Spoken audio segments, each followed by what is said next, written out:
الفرقان الحميد. أعوذ بالله من الشيطان الرجيم. بسم الله الرحمن الرحيم. قد أفلح من تزكى وذكر اسم ربه فصلى.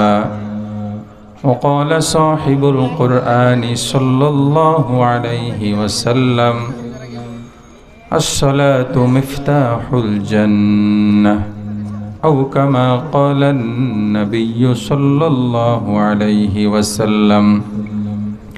صدق الله مولانا العظيم، وصدق رسوله النبي الأمي الكريم، ونحن على ذلك لمن الشاهدين والشاكرين، والحمد لله رب العالمين.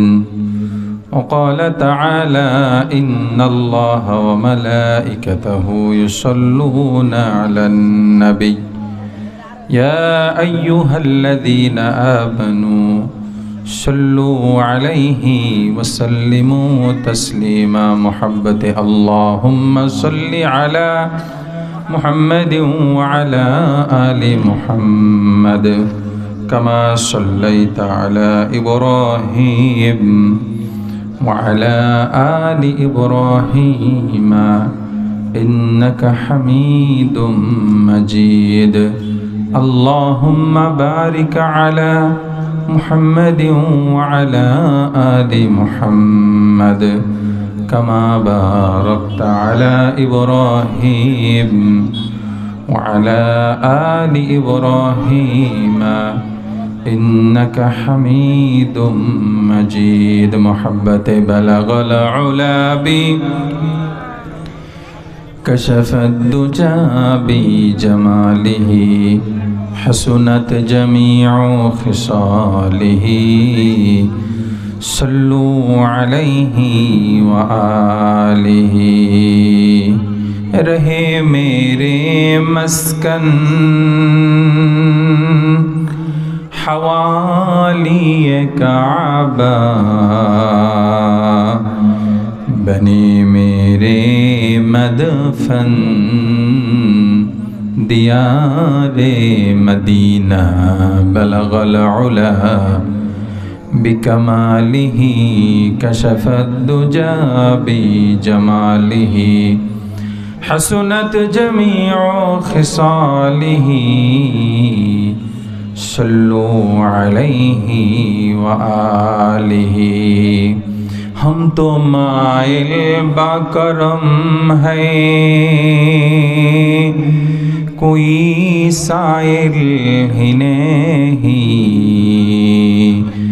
राह दिखलाए कसे, राह रवे मंजिल ही नहीं। बलगल उला बिकमालिही, कशफत दुजा बिजमालिही, हसनत जमीउ खिसालिही।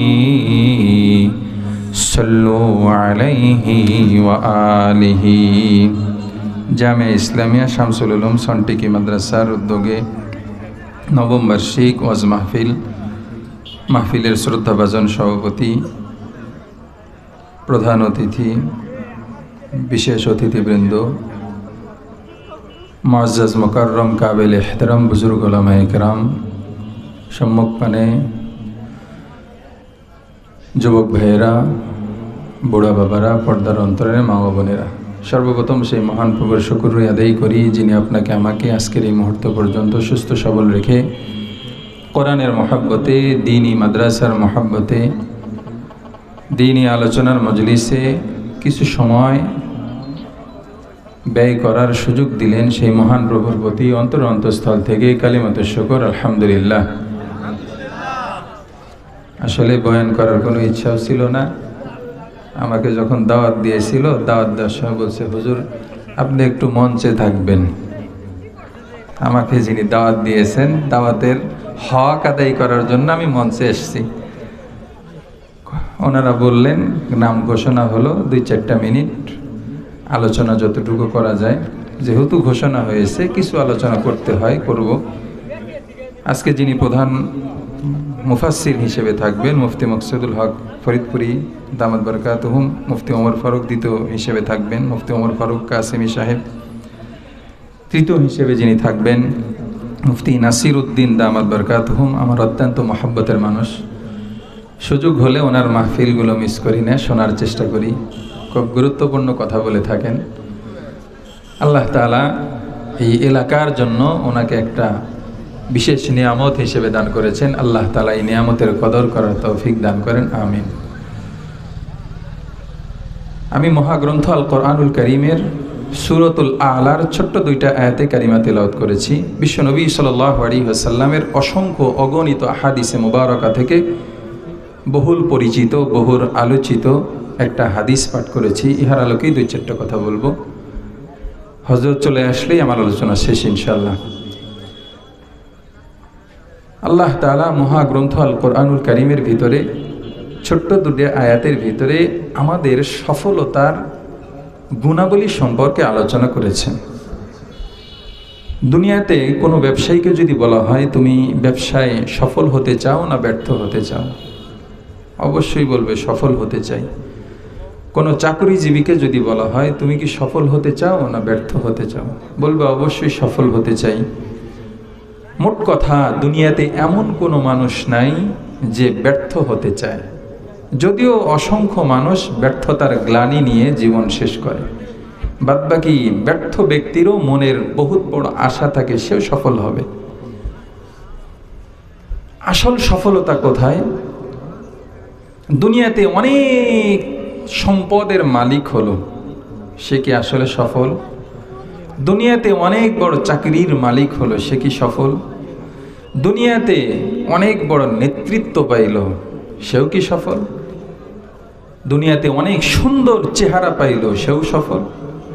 দুনিয়াতে সুস্থ বডি পাইল, সে সফল না। মূল সফলতা কোথায়? বলে আল্লাহর রাসূল বলেছেন যেথায়। কি বলেন? আমি আর আপনি নিজেকে অনেক বড় ধনী হিসেবে পরিচয় দিতে গর্ববোধ করি। যেরকম আপনারা চেনেন, বড়টা কেন্দ্রীয় জামে মসজিদের ইমাম খতিব হিসেবে আল্লাহ তাআলা রাখছেন, অনেক বড় মসজিদ। আমি ওই মসজিদের খতিব, এটা বলতে একটু ভিতরে ভালো লাগা কাজ করে। আমি অনেক বড় চাকরিজীবী বলতে, পরিচয় দিতে ভালো লাগে। অথচ হযরত আলী রাদিয়াল্লাহু তাআলা আনহুকে একজন জিজ্ঞাসা করছে, মান আনতা, তুমি কে, আপনি কে? বলে ইন্নী মিনাল মুসলিমিন, আমি হলাম মুসলমান। যেই পরিচয় দিয়ে সবচাইতে বড় গর্ব করা উচিত ছিল, আমরা সেই পরিচয় দিতে অনেক সময় লজ্জাবোধ করি। তার প্রমাণ, আমি আমার ইসলামী তাহজিব তামাদ্দুন, ইসলামী সংস্কৃতি, ইসলামী কৃষ্টি কালচার আমার ভালো লাগে না। এর প্রমাণ বলে আমার বাস্তব জীবনে ইসলামকে মাইনাস করে নন ইসলামকে আমি গ্রহণ করতেছি। ইসলামের তাহজিব তামাদ্দুন, ইসলামের সংস্কৃতিকে আমি এখান থেকে সরে দিচ্ছি। কিন্তু আমার সবচেয়ে বড় পরিচয় আমি মুসলমান। যদি তাই হয়, আসলেই যদি দিল থেকে আমি মুসলমান হিসেবে নিজেকে দাবি করি, বিশ্বাস করি, মনে প্রাণে স্বীকার করি, তাহলে আমার প্রতিটা কাজ হতে হবে আল্লাহর রাসূলের হুকুম অনুযায়ী, তরিকা অনুযায়ী। কথা বলেন ঠিক কিনা? এই জন্য আমারও সফলতা মনে করতে হবে আল্লাহর রাসূল যেখানে সফলতার কথা বলছেন সেটার মধ্যেই। এজন্য আল্লাহ তাআলার বলেন, কদ আফলাহা মান তাযাক্কা, যারা নিজের অন্তরকে পরিশুদ্ধ করেছে সে সফল হয়েছে। ওয়া যাকারা ইসমা রাব্বিহি, শুধু অর্থ বলেই শেষ। মহব্বতের মানুষ চলে আসছে, আসেন আসেন। কদ আফলাহা মান তাযাক্কা, যে তার নিজের নফসকে কি করছে? পরিশুদ্ধ করছে, ভিতর বাহির পরিশুদ্ধ করছে, সে সফল। ওয়া যাকারা ইসমা রাব্বিহি, এবং আল্লাহর জিকির করছেন। জিকির কি? এটা আমরা সবাই বুঝি, সুবহানাল্লাহ, আলহামদুলিল্লাহ, আল্লাহু আকবার। এটা জিক্রে লিসানি, মুখের জিকির। অন্তরের জিকির আমলি জিকির। আমলি জিকির সর্ব অবস্থায় আল্লাহর হুকুম কি, আল্লাহর নিষেধ কি, এগুলোকে ফলো করে চলতে হবে। রাজি আছেন ইনশাআল্লাহ? বলে ফাসাল্লা, এখানে আল্লাহ তাআলা বলতেছেন আর একটা সফলতার গুণ হতে হবে, নামাজ পড়বে যথাযথভাবে। তাহলে আল্লাহ সফলতার গুণাবলী কয়টা বললেন? তিনটা। কয়টা? তিনটা। অন্তর এবং বাহির সব পরিশুদ্ধ হতে হবে, 2 নাম্বার জিকির হতে হবে, 3 নাম্বার নামাজ যথাযথ আদায় করতে হবে। হযরত চলে আসছেন, কথা বুঝে আসছে, আলোচনা এখানেই শেষ। কারণ হলো একটা মাসালা আছে। মাসালা হলো না, মাসালা হলো একজন মানুষ ওযু করবে, নামাজ পড়বে, নামাজের জন্য কি করা দরকার? ওযু করা দরকার, তাই না? এখন এমন জায়গায় আছে যেখানে ওযুর করার জন্য পানি নাই, তাহলে কি করতে হবে? তায়াম্মুম করতে হবে। বলে পানি যখন পাবে সাথে সাথে তার ওযু ভেঙে যাবে।